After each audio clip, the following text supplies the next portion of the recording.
শাস্ত্রে উল্লেখ আছে কলিযুগের প্রাপ্তিকাল 4,32,000 বছর। মহাভারত যুদ্ধের পর ধর্মরাজ যুধিষ্ঠির মহাপ্রস্থানের পূর্বে অর্জুনের পৌত্র পরীক্ষিতকে রাজ্য বুঝিয়ে দেন। পরীক্ষিতের রাজত্বকাল থেকেই কলিযুগ শুরু।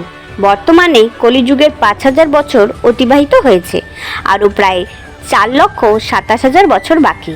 কলিযুগের একদম শেষে ভগবান শ্রী বিষ্ণু শ্রীকৃষ্ণের দশমবতারের সর্বশেষ অবতার কল্কি হিসেবে আবির্ভূত হবেন।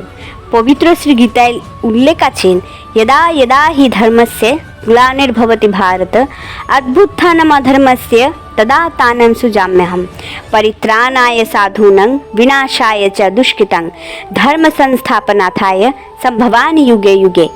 যখন যখনই ধর্মের গ্লানি হয়, অধর্ম ও অন্যায়ের অভ্যুত্থান হয়, হে ভারতবংশী অর্জুন, আমি মায়ার দ্বারা স্বয়ং পরমাত্মা তৈরি করি, সাধুদের রক্ষা এবং দুষ্কৃতীদের বিনাশ করে ধর্মের প্রতিষ্ঠাতা করা হেতু যুগে যুগে অবতীর্ণ হই।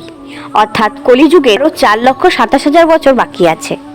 কলিযুগের শেষে যখন পৃথিবী পাপাচারে ভরাক্রান্ত হয়ে যাবে, তখন ভগবান কল্কি রূপে আবির্ভূত হয়ে ভালো মানুষদের রক্ষা করবেন এবং পাপীদের বিনাশ করবেন। তারপর মহাপ্রলয় হবে।